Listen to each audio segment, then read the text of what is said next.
Before beginning the Dharma talk, would you please help me invoking the Buddha's name 3 times? Namo Shakya Muni Buddha. Namo Shakya Muni Buddha. Namo Shakya Muni Buddha.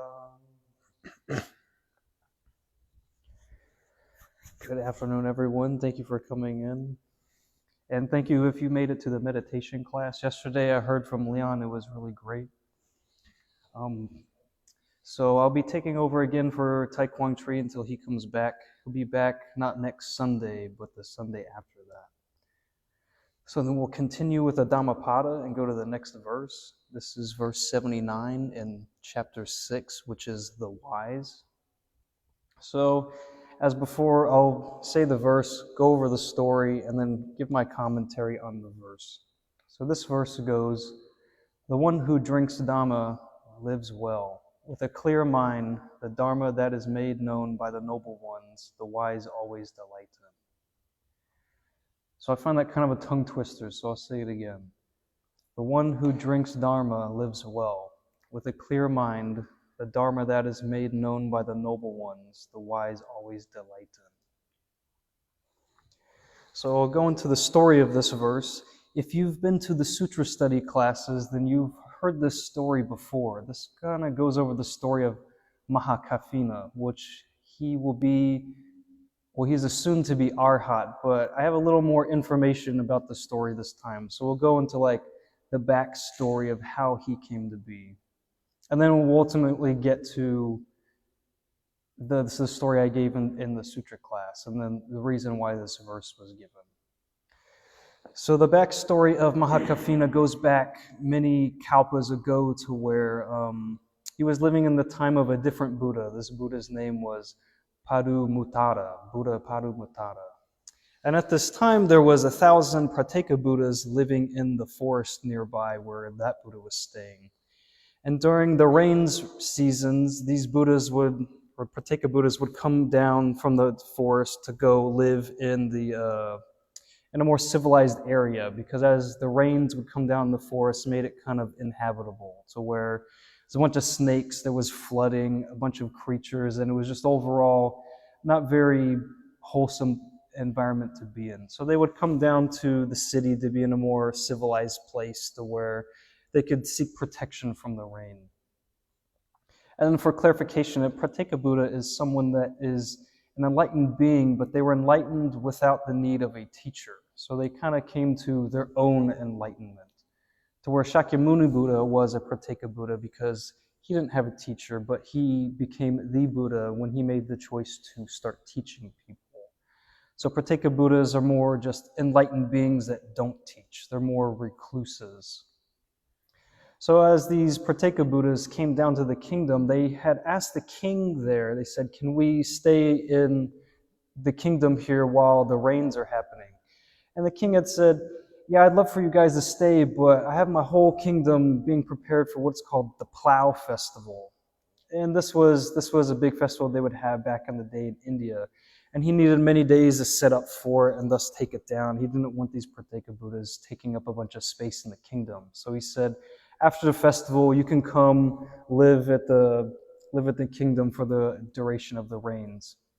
But then the Prateka Buddhas didn't want to wait all that time, so they left the kingdom and they went to a nearby village of weavers. And the head of this village was the soon-to-be Mahakaffina. And as he saw these Prateka Buddhas, he talked with their leader and said, "Hey, we'd like for you to stay. Since you can't stay with the king, we have plenty of room in our own village to take care of you." And he asked the leader, said, "How many Prateka Buddhas do you have?" He said, "Well, we have 100 in our we have 1,000 in our company." And he said, "That's great. I got 1,000 people in my village, so I can have each one of these people take care of you. They can stay in their house. They can feed you for the duration of the rains." And that's what they had done. So Mahakaffina and his wife back in the past, they had gained this great merit from allowing these Prateka Buddhas to stay in their king or in their village. And after the rains had ended, the Pratyeka Buddhas left, and they went back into the forest in their solitude. And because of this great merit that these 1,000 people at Mahakafina had in that lifetime, they had been reborn into a Deva realm, and they were essentially lived as gods because of these good deeds that they had done for these Pratyeka Buddhas. So then now kalpas had went by, life cycles had went by, and Mahakafina was then born again into a householder life again. At this time during a different Buddha. This was Kasyapa Buddha. And at this time, Mahakafina, along with all the 1,000 people that had helped him, they were all reborn into this village next to that Buddha. And they had heard that this Buddha was having Dharma talks. So he said, well, let's go listen to him. But then as soon as they got to the monastery where he was staying, it started to rain down heavy, and those 1,000 villagers of Mahakafina were not able to stay at the monastery. They didn't have enough room to take them in.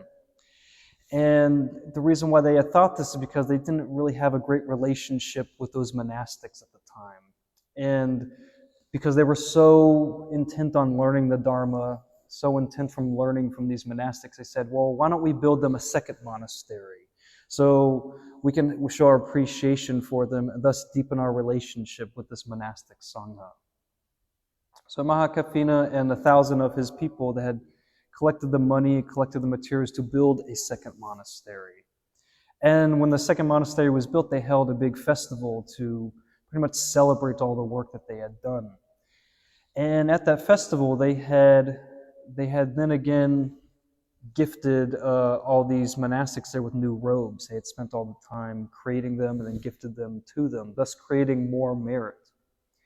And this caught the eye of Kasyapa Buddha, and he came up to Mahakafina and his wife, and he said, because of your great deeds, you have created such great merit for you yourself, your wife, and these 1,000 people in your village. And because of this, you all will be born into royalty in a future life. And that's exactly what happened. That life had ended, and the Mahakafina was then born into the time of Shakyamuni Buddha. But instead of being a householder or weaver like he was in the previous lives, he was thus born a king. And his wife and all the 1,000 people that had helped him before, they were all born into that royal life as well, where they were either his servants or they were charioteers or they were looking after the kingdom. So all this merit that they had all gained had reached them to this level of being of such a royal status. And so Mahakafina, he had this great desire to learn the Dharma, and even in this age, he hadn't met Shakyamuni Buddha yet. But he was concerned that there was a Buddha somewhere in the land, so each day he would send 5 horsemen out in 5 different directions to go look for this Buddha, because he wanted to learn the Dharma that much. And every day the 5 horsemen would come back and they would essentially fail to say, we haven't found the new Buddha, but we'll keep searching. So days and days would go by, the horsemen would go out, the horsemen would come back, and they couldn't find this Buddha. Until one day, there was all these merchants that came into the kingdom. And the king had the idea of going, well, they're probably from a strange land. Maybe I could ask them if they had seen a Buddha. And he had approached these merchants, and that was the first question he asked them. He said, has a Buddha appeared in the world? And these merchants had said, yes, indeed, we have. He is called Shakyamuni Buddha. And Mahakafina, he had heard this, and he was filled with such excitement and such joy that he just fainted. And then they had to wake him up, and he would say, what was I asking you again? And then he would tell them, oh, there's a Buddha that has appeared in the world. And he would go, oh, he'd faint again, until finally, after fainting 3 times, he finally got the message. He's like, oh, Buddha has appeared in the world. And he was also curious about the Dharma, so he asked, what else? Is there any other news? And he said, yes, the Buddha has also brought the Dharma with him. And then again 3 times he would faint each time upon hearing this news. And finally he asked about the Sangha, and the merchants had told him, yeah, the Sangha has appeared in the world. And thus overcome with joy, he'd faint again. And finally, until he got the message. So he fainted a total of 9 times until he finally understood Buddha has appeared in the world, the Dharma has appeared in the world, and the Sangha, the monastic Sangha, has appeared in the world. And he had told these merchants, for each piece of information that you've given me, I'll give you 100,000 gold coins. And with the gold coins, he also gave these merchants all his royal regalia, so all of his rings, all of his clothing. He said, take these to the queen, these are hers, she can have the kingdom, because from now on I renounce the royal life. I want to go see and become a disciple of this new Buddha. So he had given all the things to the merchants, he gave the message to give to the queen, and he was off. So he took 500 of his men, and he saddled up his horses, and he went to go find this Buddha.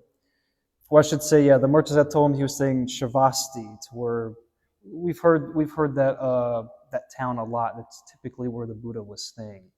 So the king, with 500 of his men, he took them to go find the Buddha. And now on the way to go finding the Buddha, they came across 3 rivers. And each of these rivers was too wide and too long for the horses to get over them efficiently. And this kind of goes into the mystical part of the story, to where Mahakafina proclaimed an act of truth. And in Indian folklore, this is something that when a person makes a proclamation for an act of truth, if this thing that they say is true, then this mystical thing would happen. So as the horses are about to cross this river, Mahakafina makes this act of truth, and he says, if this is indeed a true Buddha, someone who has the Dharma and the Sangha, will be able to walk across this water as if it were solid land. And because that was a true statement, he was able to walk over this river without any trouble at all. They would then come to the second and the third river, and he would make that same proclamation. And the horses were just able to get over these rivers just fine. So then now, meanwhile, while Mahakafina was making this journey, the Buddha had used his divine eye to see that Mahakafina was on his way to come meet him. And the Buddha had felt this great power that Mahakafina and all these 500 people he brought with him, they were soon on their way to attain the fruit of arhatship. They had the spiritual practice that was unmatched, and he knew that they were ready to become disciples. So then the Buddha had finished eating his food, and he went off to go meet Mahakafina after that third river.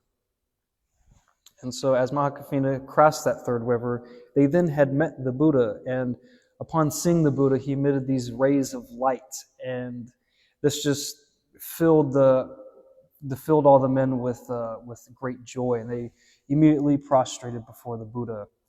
And then he gave a Dharma talk, and then after this Dharma talk, Mahakafina and all of those 500 people he brought with him, they all attained stream entry, so they had all attained the first level of enlightenment.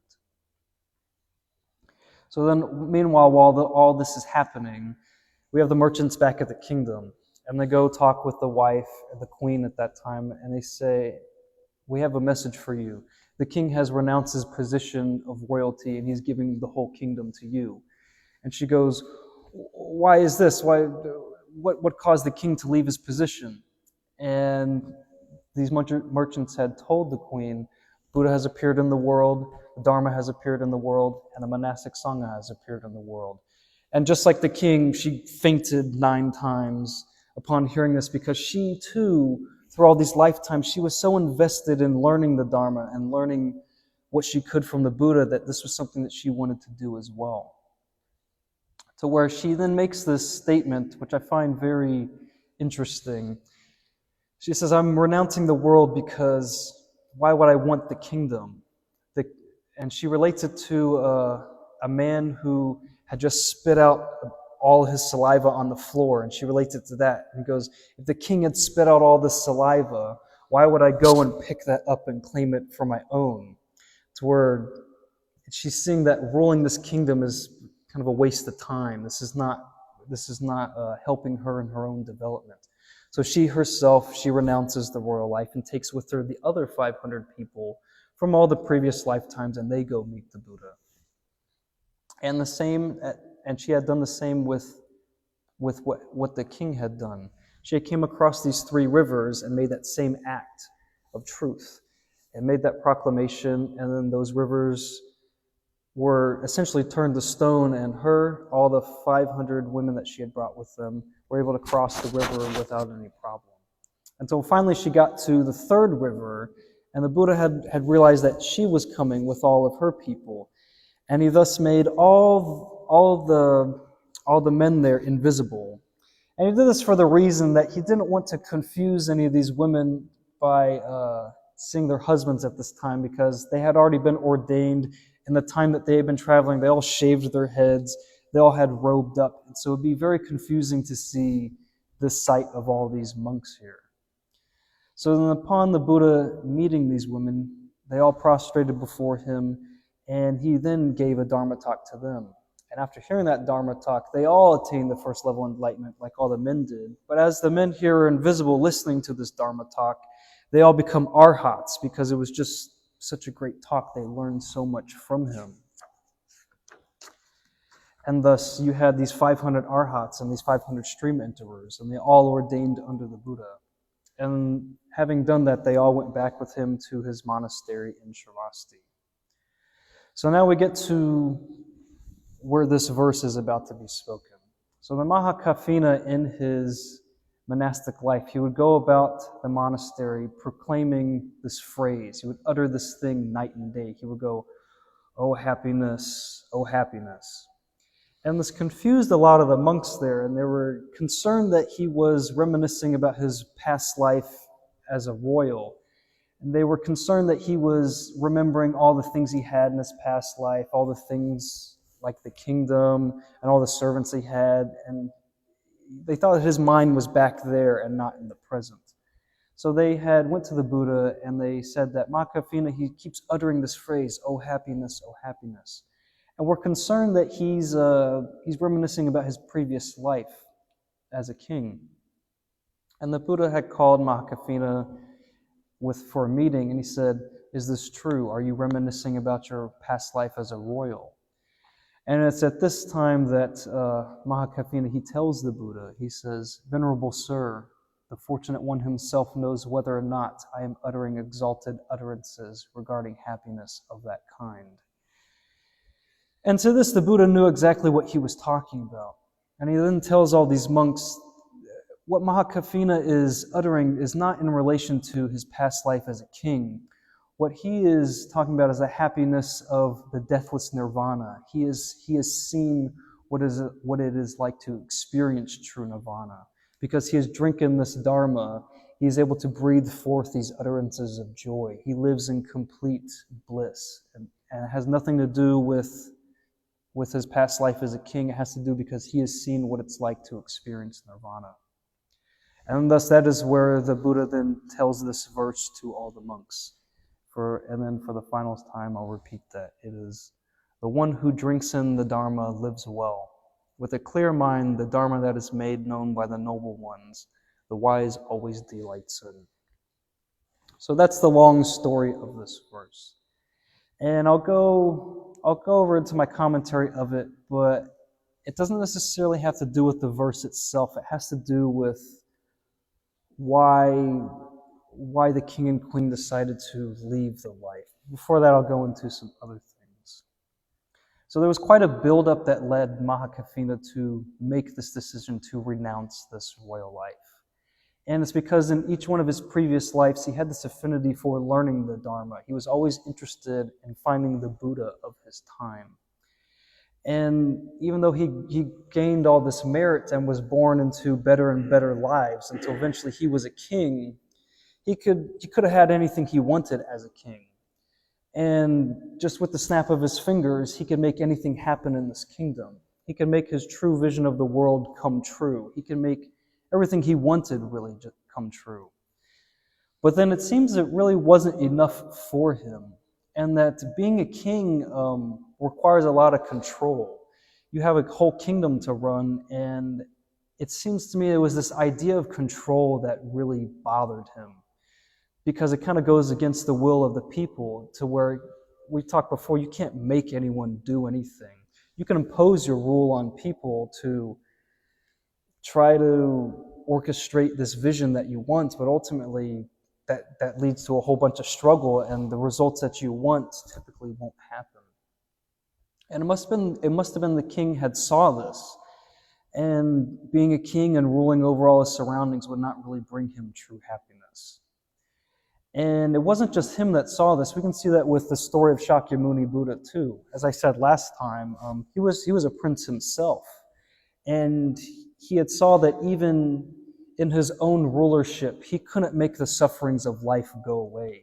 He could do what he could, but he couldn't bring everyone around him or even himself true happiness by controlling things, by going against the will of nature and the flow of life itself. And even the third person, the queen at that time with Mahakafina, she also saw those inherent flaws with running a kingdom, because with all that control comes all this responsibility and all this struggle that goes with having all that control. So where, I guess the bulk of my commentary goes into what the queen had said about it would not be wise for you to go pick up the saliva of someone, because that just doesn't make any sense. You don't want to take somebody's trash and give it to yourself, to where if they don't want it, you don't want it either. This doesn't really make a lot of sense. To where it's interesting that they had saw it that way, because they saw that there's an inherent struggle to change the world for your vision. And as I said before, you can't make anyone do anything. And with that, you can't really change your surroundings, but you can choose how you view your surroundings. And if you do try to change your surroundings, what is the cost of that? How much struggle are you willing to put in to change your surroundings? So that how much of that pain do you ultimately inflict upon yourself in trying to make those changes? So where it seems that all these people have came to the conclusion that ruling over a world doesn't necessarily bring complete happiness for themselves, or let alone all the other people in their kingdom. But then also, this probably wasn't the whole reason why they decided to renounce this royal life, as they had it all, and so why would they go into living a life as a bhikshu? To where, if you don't know, if you translate bhikshu from Sanskrit, this means beggar in English. Why would they go from having everything to giving everything up? Why would they go from being a king or a queen to a beggar? And it's probably because they saw the real impact that the Dharma could have on themselves. And that's why through each of these lifetimes they were so drawn to this, because it wasn't the control of the world that they were after, but it was more the control of the mind. It was to drink in the Dharma to see how they could change their own lives for the better. And as you probably heard myself or Tai Quang Tri proclaim before, that practicing Buddhism or drinking in the Dharma, like this verse says, this goes with starting with the mind. So where we often say that Buddhism is more of an investigation of the mind. It's to investigate how it works. And as you figure out how it works, you start to see patterns in that. And you can start digging out the roots of flawed thinking and ultimately become a master of your mind. So to drink in the Dharma means to realize that the happiness starts with changing the mind. It starts with changing the way you think and the way the mind interacts with the world, not with how you control the world. So it's not about bending the will of the world to your own, but choosing to view the world from a different way, to view it from a different perspective. And as this change happens in your mind, this will in turn lead to these wholesome qualities that we've talked about. Because as you start to go down the eightfold path of right thinking, right action, right livelihood, all these things, you start to interact with the world differently. You start to see that the happiness of others ultimately brings you your own happiness. And with that, you start to see the interconnectedness of everything that you do. That there's ultimately a responsibility you have towards others and in the world around you. But that doesn't start with trying to change the world. That starts with changing the way that you think. The change happens in the mind. It doesn't happen in the world. But then now if you decide to go down that path of just trying to change the world, who's to say that the will that you oppose on others is not what ultimately they need? To where what you think is good for another could not necessarily be what's good for the other person.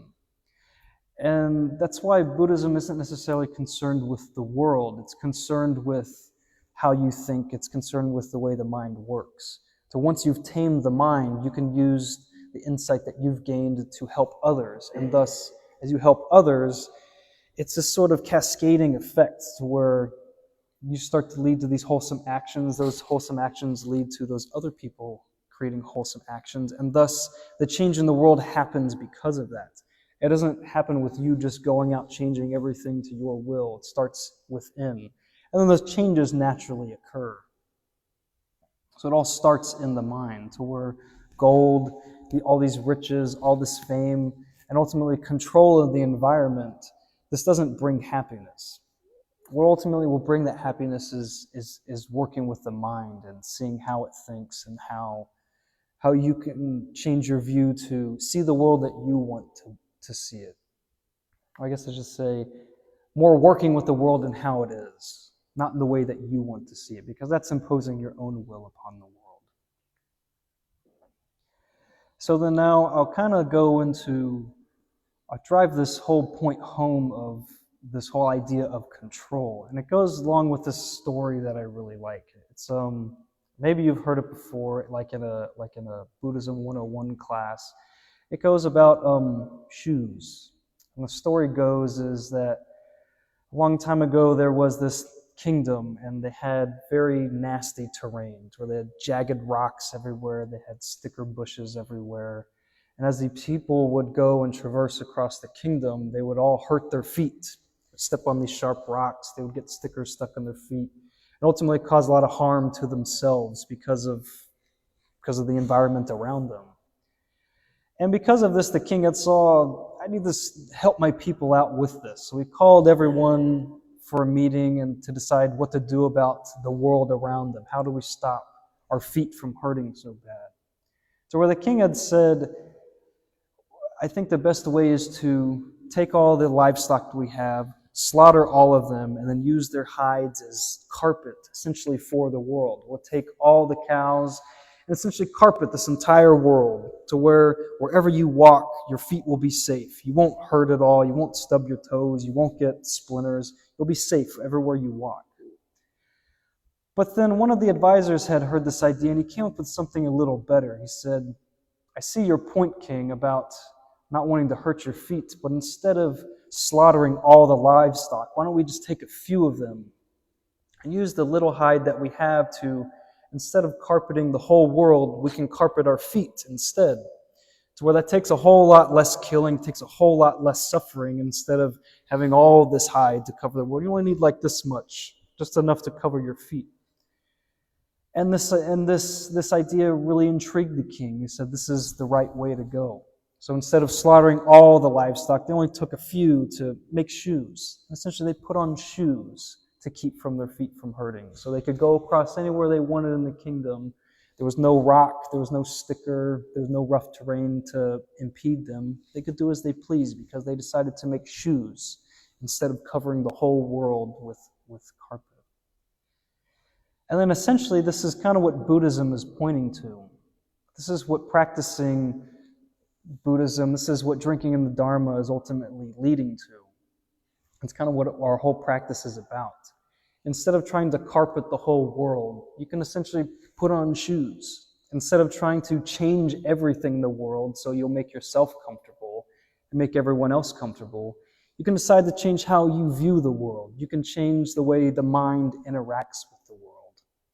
So ultimately, it's about putting on shoes for your mind instead of trying to control everything. So this is my commentary on this verse. If you have any questions about any of this, I'll be happy to answer them. If you have any comments, I'll be happy to go into a discussion with that.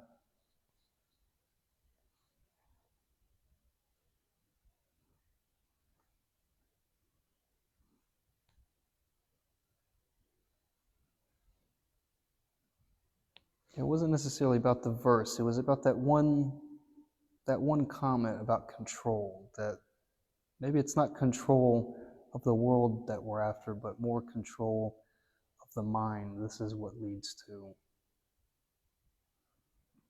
happiness.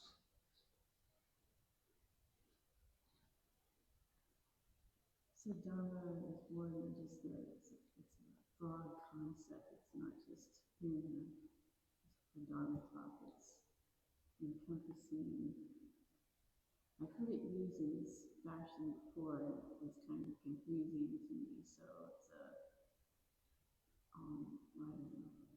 Yeah, I think it kind of goes into that phrase drinks in the Dharma, because you can take the teachings and just listen to them, but it's not really until you apply them to your life that they start to mean something. So, where that's really what, I guess, in the time that I've been giving these talks, that's what we've been talking about. It's like, how do you interact with people? Who are the people you choose to have in your life? These are ultimately your choices. And that's what it means to drink that in. If you take this Dharma and start to apply it to your life and just kind of see where it leads to.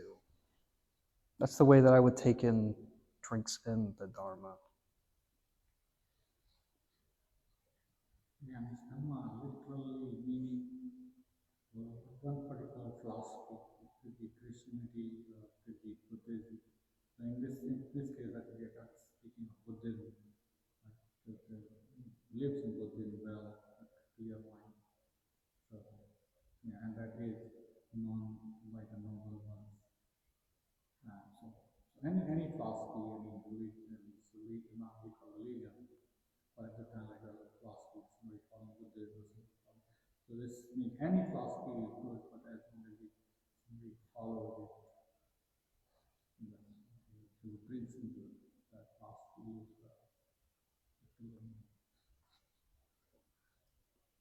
I like that comment, Vinay. Yeah, I think for me, it's like a everyday practice, understanding and realizing every moment like you don't have control over people or other people that are things like, for example, like right now, like my neighbor in front of me, they have a lot of trash outside their door, and they're supposed to come and pick them up, right? But they don't do it, and it's just piles and piles, and it upsets me. It's like, okay, what is it upsetting? It's not under your control. It's not also your responsibility. And if it bothers you that much, go pick up the trash and put it over there so you can help yourself. But it's this constant struggle, like with every situation that we face in our lives, like common things that, okay, trying not to seek the answer from the other people, just try to find it within, and then do what you can do to help your immediate environment. But it is definitely like an everyday practice and reminder, like, okay, don't let your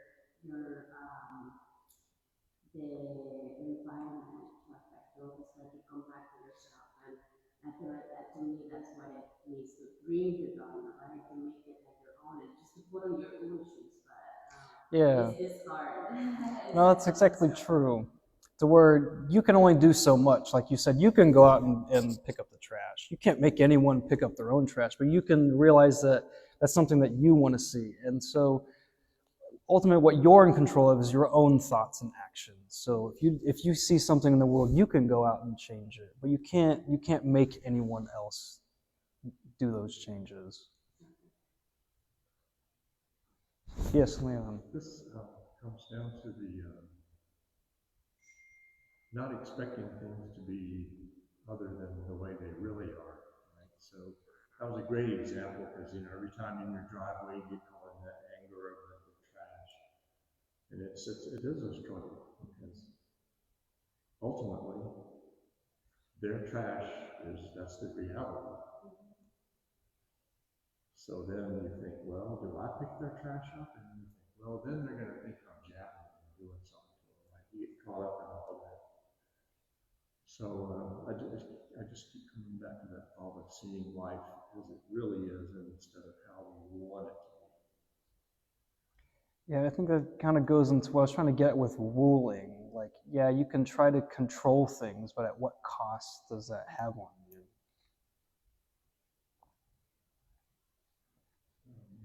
Yes, I would say like that terrace. I was just thinking like you could see three different ways. But this see the things as they are. Terrace is beautiful. I mean, it's as it is. Neither beautiful nor ugly. Whatever it is, it's there for some reason, and let it be like that. But second way, like Leon said, yeah, just clean it up and then make an example, to lead by example, like Gandhi or Teresa or these gadgets or this cleaning up. Maybe two or three times you do it, they would be just like feeling guilty. Oh yeah, we should be cleaning it. Why our neighbor is clean? And then and the third way is like, okay, that's kind of the philosophy here. Like, okay, it's kind of like a rude way to think, but it's, yeah, they are suffering, let them suffer. So that's the third way to deal with it. So it's not really like you are suffering. You don't have to suffer. And like that's the thing you're doing right now. I think you bring up a good point. It's not necessarily about being passive about everything. If you see wrong in the world, it's not just like to turn a blind eye to it, but it's like, what can you do to help ease that situation? It's not just letting it kind of play out. You could do that, but ultimately, like the previous verses we went over, it's like, well, what can you do to what's in your control of that situation? And that's only like from this story, like that's your mind. Because you have no control to anything. But once you start controlling that, there will always be side effect. There will always be effect. You might be thinking, doing something for good, and especially like this. I go to example for this called the people migration. Migration. Okay, we let these means all these things happen. Governments on these borders try to change it or give them freedom or try to control whatever. Yeah, I mean that is causing a problem. That's the root cause of the problem. So once we try to do something like a king was trying to make the carpet or whatever, it's the same thing. Like yeah, the healthcare, free healthcare to everybody, but it's causing bigger effect and bigger problems in the cause. So the thing you can change, like you change your own mind, and that will have the organic effect, or a positive effect to do something. But yeah, I mean, it's like changing yourself, I mean, cleaning up the mess is a good thing. But like complaining, you might cause the trouble, you might call the police or city or something. Okay, this guy's out of trash, and that might put them in jail, and that's like ruining your karmic effect or ruining your life. So so that's why yeah, it's control, which is really bad. And I think this comes like the verse and then the story that you told us. It's identifying your rivers. I think those are challenges, right? That we need to surrender and face throughout our lives, and they will be flowing, constant. And but it's also identifying like this internal struggles that each one of us has with different things in our lives, and just try to identify them to be able to also overcome that. Don't get control or get affected by them. But if we don't, if I just go see a trash can, I have a rage, and I don't even identify that this is a struggle that I have, and the control that I have, then there's nothing I can do to try to push this on. So I think it's being very aware of like what causes that feeling of anger or disappointment or any negative feelings, and then try to understand what kind of shoes can I put on to help myself. I think that's how I view that story as well.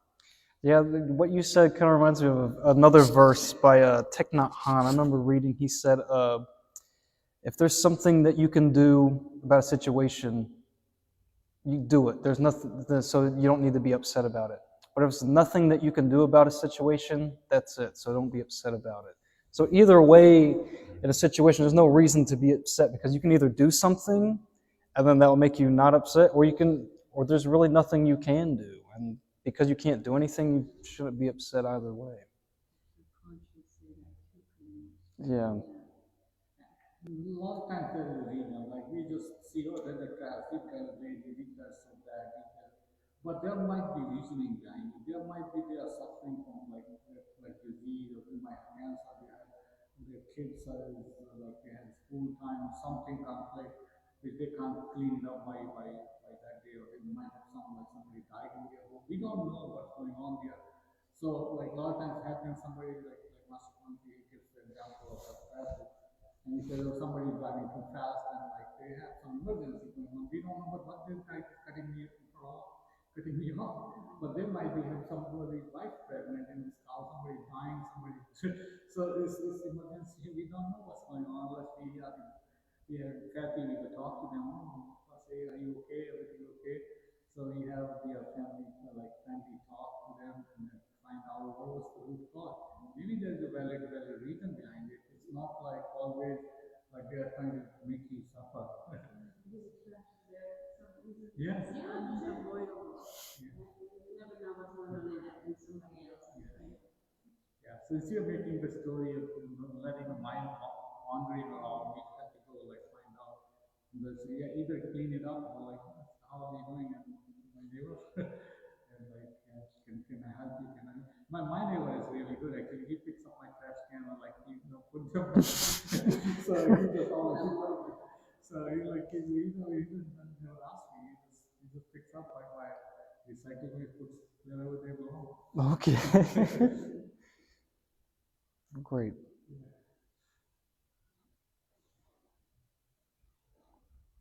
Okay, so we don't have any more questions. We'll end the Dharma talk. So please help me invoking the Buddha's name 3 times. Namo Shakyamuni Buddha. Namo Shakyamuni Buddha. Namo Shakyamuni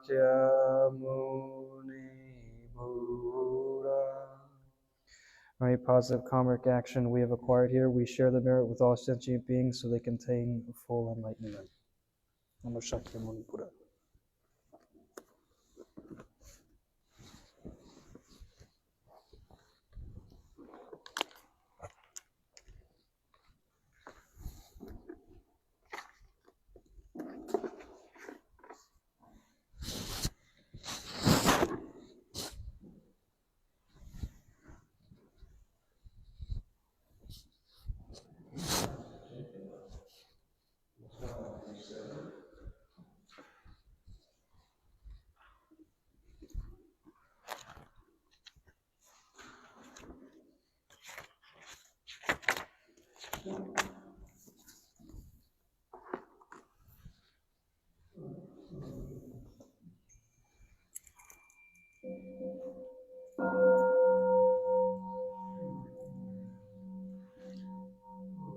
Please, speech and mind in perfect oneness, I send my heart along with the sound of the bell.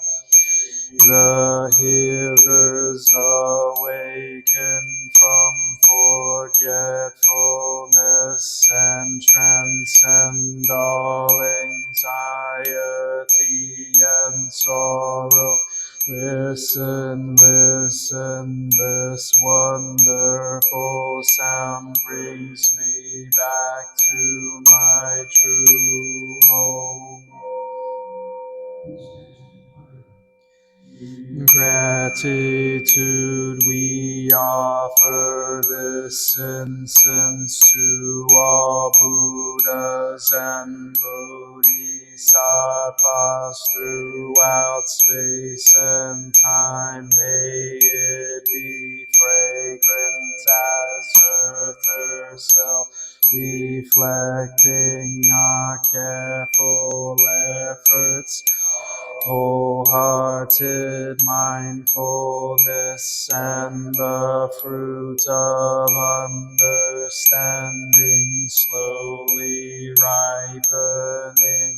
May we and all beings be companions, Buddhas and Bodhisattvas. May we awaken from forgetfulness and realize our true home.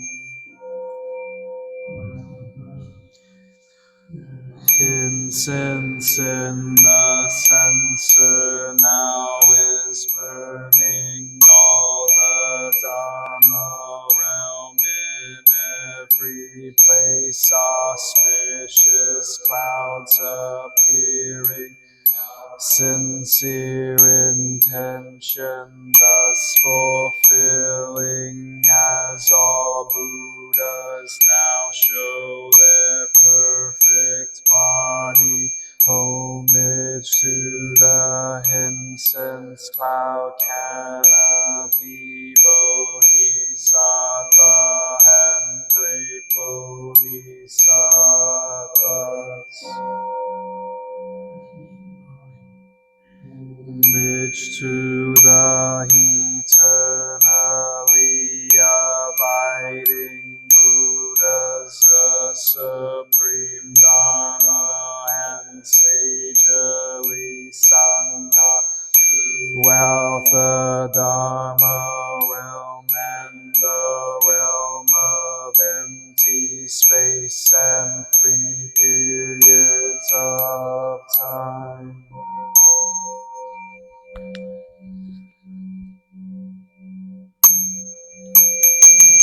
Homage to the fundamental teacher Shakyamuni Buddha, Treya honor future Buddha, Manjushri great wisdom Bodhisattva, universal great conduct Bodhisattva, all Dharma guarding Deva Bodhisattvas, and the glorious mountain assembly of Buddhas and Bodhisattvas.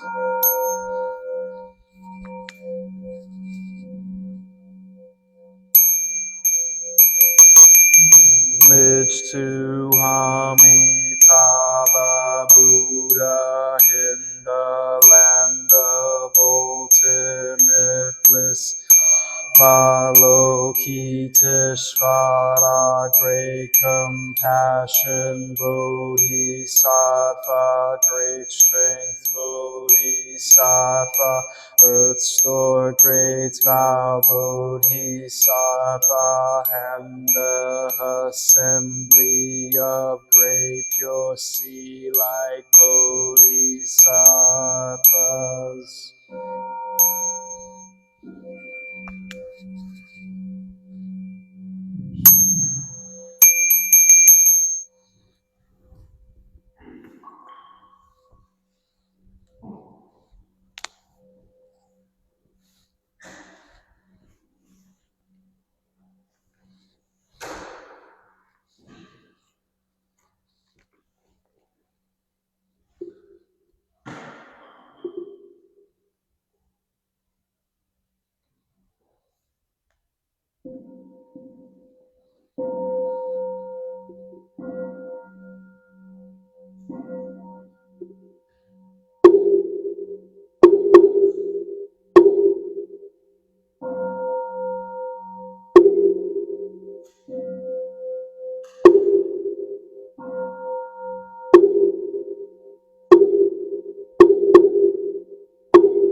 O great compassionate Buddhas and Bodhisattvas, Namo great compassionate Buddhas and Bodhisattvas, Namo great compassionate Buddhas and Bodhisattvas. Moradna Trayaya, Namo Aya Avalokitesvaraya, Bodhisattvaya, Mahasattvaya, Mahakarunikaya, Om Savarajavi Sunanadasya, Namoskritva Imamaya, Avalokitesvara Ramdava, Namo Narakindi Mahavatsvami, Sabhatatu Suram Ajayam Sabhasattva, Namo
Siddhaya, Swaha Maha Siddhaya, Swaha Siddhayoge, Swaraya, Swaha Nada Kindi, Swara Mara Nada, Swaha Siddha Simha Mukaya, Swaha Sama Maha Siddhaya, Swaha Chakra Siddhaya, Swaha Padma Kastaya, Swaha Nada Kindi Vagalaya, Swaha Maravi Sankayaya, Swaha Namo Ratna Trayaya, Namo Arya Valokite, Swaraya, Swaha Om Siddhyantu, Mantra Padaya Swaha.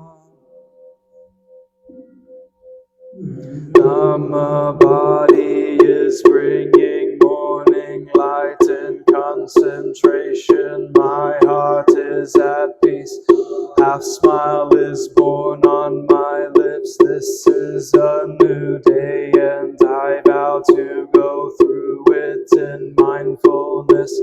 Sun of wisdom has risen, shining in every direction. Noble Sangha, diligently bring your mind into meditation. Namo Shakya Muni Buddhaya, Namo Shakya Munaye Buddhaya, Namo Shakya Munaye Buddhaya.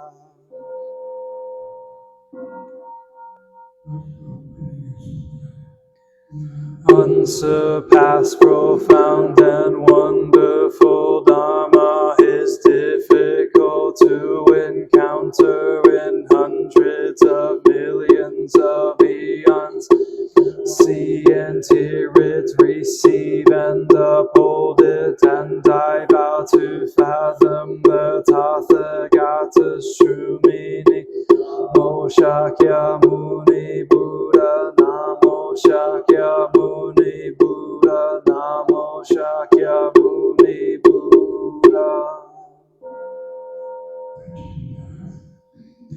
One who wills and the one who is bowed to are both by nature empty. Therefore the communication between them is inexpressibly perfect. Our practice center is the net of Indra, reflecting all Buddhas everywhere, as my own person reflects in all Buddhas, to whom with my whole life for refuge. Light in the 10 directions, the Buddha, the Dharma, and the Sangha, to whom we bow in gratitude.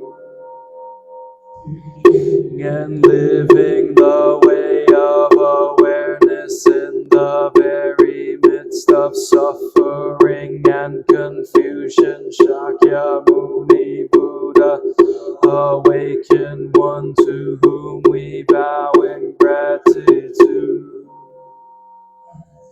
Through ignorance awakening our hearts and our minds, Manjushri the Bodhisattva, great understanding, to whom we bow in gratitude. King mindfully, working joyfully for the sake of all beings, Samanta Bhadra the Bodhisattva, great action, to whom we bow in gratitude. Bonding to suffering, serving beings in countless ways, Avalokiteshvara, Bodhisattva of great compassion, to whom we bow in gratitude. Awakening and loving kindness in children, sprouts, and all beings, Maitreya the Buddha, to be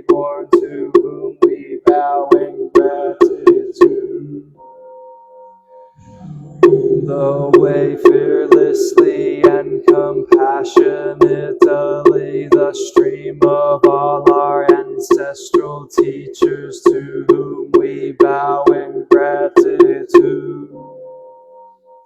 Dhamma is deep and lovely. We now have a chance to see it and practice it. We vow to realize its true meaning.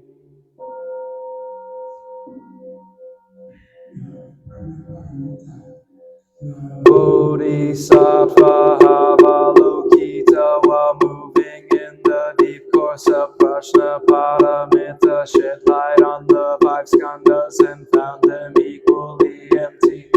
His penetration he overcame ill-being. Listen, Shariputra, form is emptiness, emptiness is form, form is not other than emptiness, emptiness is not other than form.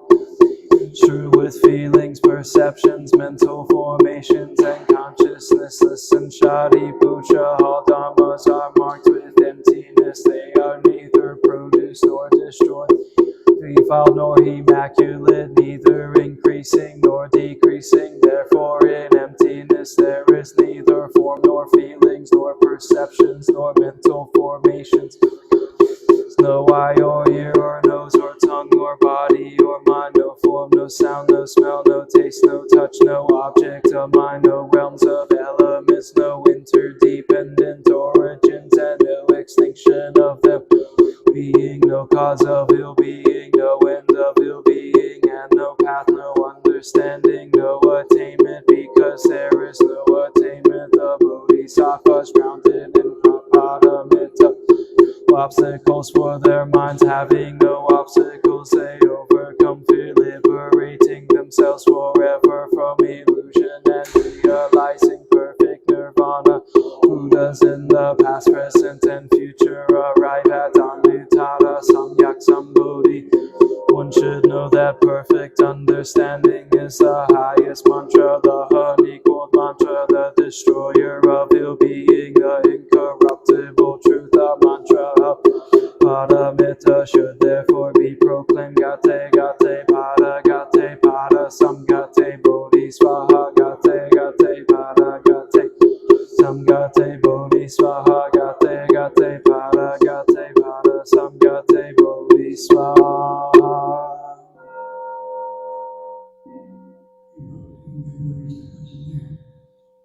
Invoke your name, Avalokiteshvara. We aspire to learn your way of listening in order to help relieve the suffering world. You know how to listen in order to understand. We invoke your name in order to practice listening with all our attention and openness.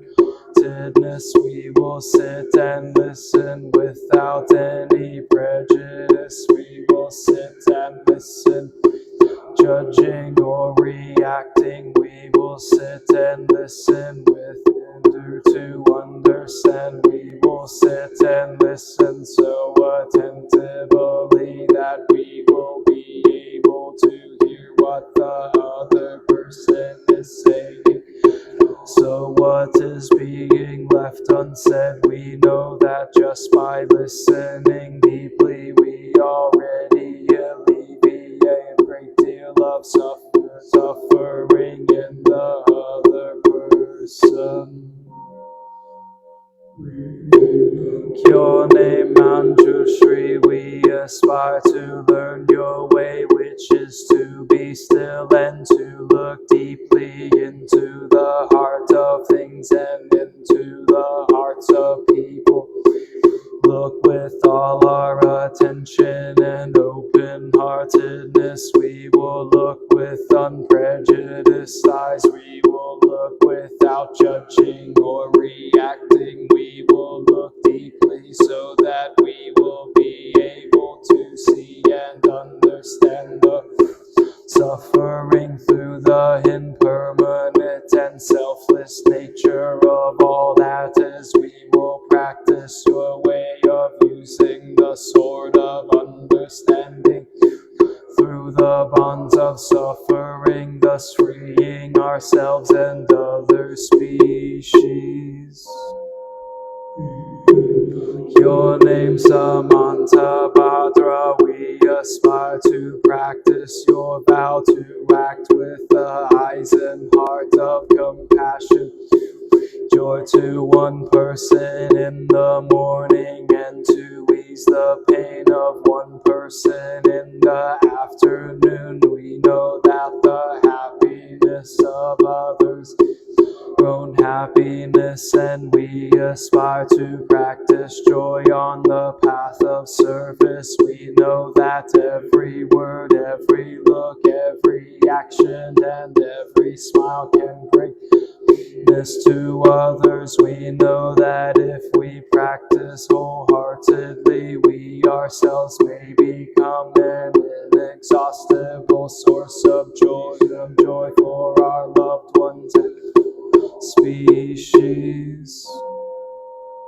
Invoke your name, Chitti Garbha. We aspire to learn your way of being present where there is darkness, suffering, oppression, and despair, so we can bring light, hope, relief, and liberation to those places. We are determined not to forget about or abandon those in desperate situations. Do our best to establish contact with those who cannot find a way out of their suffering, those whose cries for help, justice, equality, and human rights are not being heard.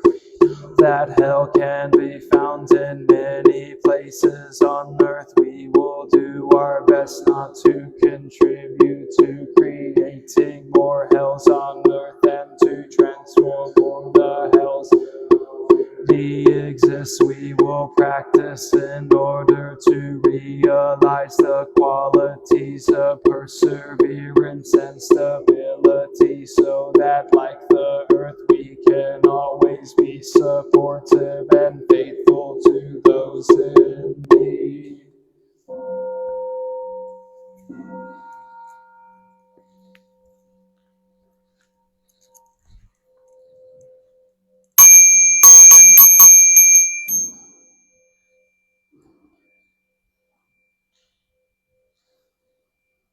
That's a refuge. I take refuge in the Buddha, the one who shows me the way in this life. Take refuge in the Dhamma, the way of understanding and of love. Take refuge in the Sangha, the community that lives in harmony and awareness.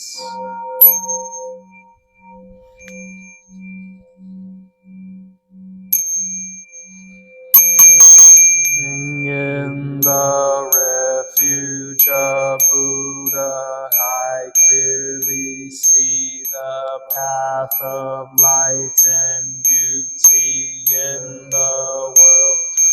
In the refuge of Dharma, I learn to open many doors on the path of transformation. In the refuge of Sangha, shining light that supports me, keeping my practice free of obstruction.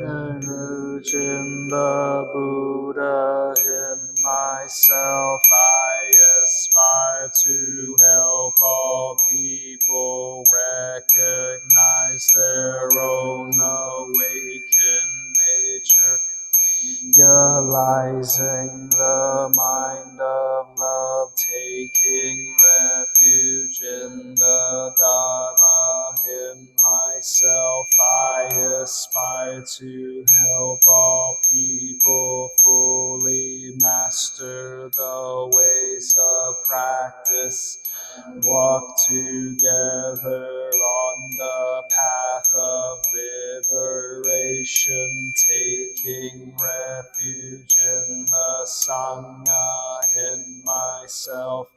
I aspire to help all people build fourfold communities to embrace all beings and support their transformation.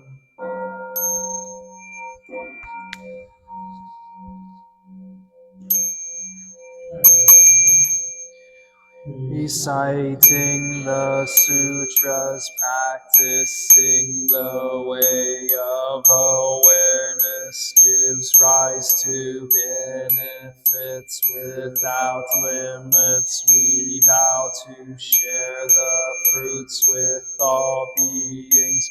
We vow to offer tribute to parents, teachers, friends, and numerous beings who give guidance and support along the path.